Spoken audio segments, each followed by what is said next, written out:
season of unpredictability, the 2016 election is shaping up to be a battle between the establishment and the outsiders as the race for the White House is set to kick into full gear.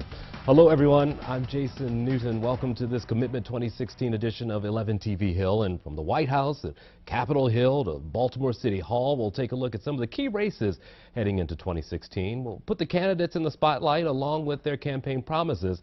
We'll also look at the latest poll numbers and also equip you with what you need to know as you head to the voting booth to cast your ballot next year. By this time next year, American voters will have elected the 45th President of the United States. We're now just about 2 months away from the Iowa caucuses set for February the 1st. And the latest national poll, presidential poll from Quinnipiac University, shows Donald Trump with the lead, 27% for him. Florida Senator Marco Rubio has surged into second place with 17%, which now moves Dr. Ben Carson, who has 16%, down to third place. Texas Senator Ted Cruz is in fourth place with 5%. On the Democratic side, former Secretary of State Hillary Clinton's support continues to climb, now at 60% of likely voters. Vermont Senator Bernie Sanders at 30%, and former Maryland Governor Martin O'Malley trails with 2% of supporters. 6%, though, remain undecided on the Democratic side. Now, here to shed some light on the 2016 presidential race is John Bullock, Assistant Professor of Political Science at Towson University. Thanks for coming by. Not a problem. Let's talk a little bit about the poll right now. We've seen a lot of people in these races, but the two who are in the lead just seem to shed controversy and just plug right along.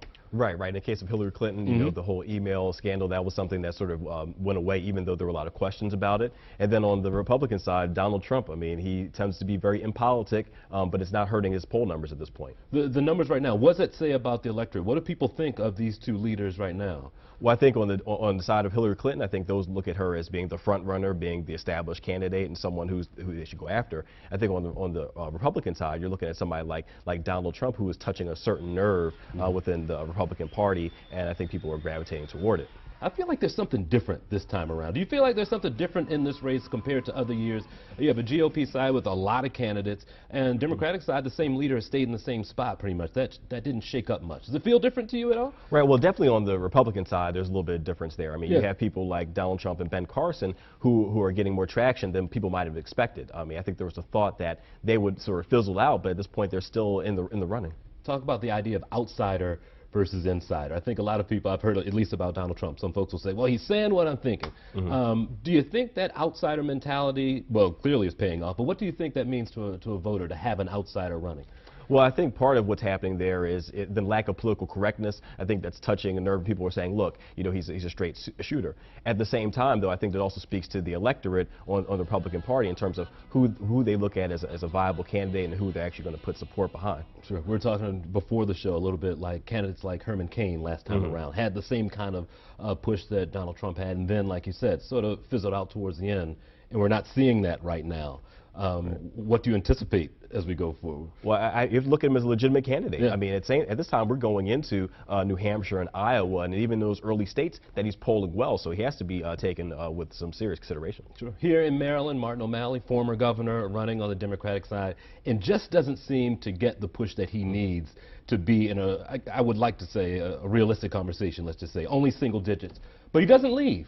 What do you think the strategy is for him to stick around in that race? Well, I think, you know, some of the more recent debates in town halls, he's tried to assert himself, tried to be as present as possible. Again, nationwide, he's still in the single digits, and I think it's surprising people that even in the state of Maryland and in Baltimore City and Baltimore County, that he's still in the single digits. But again, he could be laying the groundwork for future campaigns. He could also be looked at as a potential selection in terms of a cabinet pick or even a running mate. Do you think the large number of candidates on the GOP side will affect how many people turn out in that primary just because there's so many different faces? You know, I think there's going to be, you know, just the idea of recapturing the White House from the Republican side. I don't know how much is going to draw people out, but someone like Trump, again, he'll point to what happened in terms of the debates and that more people tuned in to watch, and so we'll see if that translates to actual voters showing up to the polls. Current affairs also have changed a lot of the tenor, a lot of the talk right now on the campaign trail. We'll start with global security, national security back here at home after the attacks in Paris. How did that affect the race on both sides? I think it's very interesting because it went into other issues, right? And so you talk about national security, but then also what does it mean about those Syrian refugees? And so on the Republican side, you had a lot of governors and other candidates who said, no, we don't really want folks to come. We want to make sure they're vetted and that the security clearances are there. On the Democratic side, there is more talk about immigration reform, period, but then also accepting people into the country and what America has stood for. So again, you see how the different parties have separated along this policy issue. Could that be a single issue that changes who you vote for, do you think, on either side, if you feel strongly about the Syrian refugee crisis? Right. I mean, if you're someone who looks at it from a humanitarian point of view and someone who looks at, welcoming immigrants and folks who need help in America, I think that would energize you around some candidates. If you're someone who says the primary focus needs to be on security of America, then you're looking at another candidate. But also you can balance both of those issues. We could talk about this for ages. This is one of those races I think in history books they'll talk about for a long time. Absolutely. I mean, this could really be a change election. I mean, we think about all the different candidates, insiders, outsiders, those who have name recognition. It'll be very interesting to see how this plays out. Professor Bullock, good to talk to you. Good to talk to you, too. Thanks for coming by.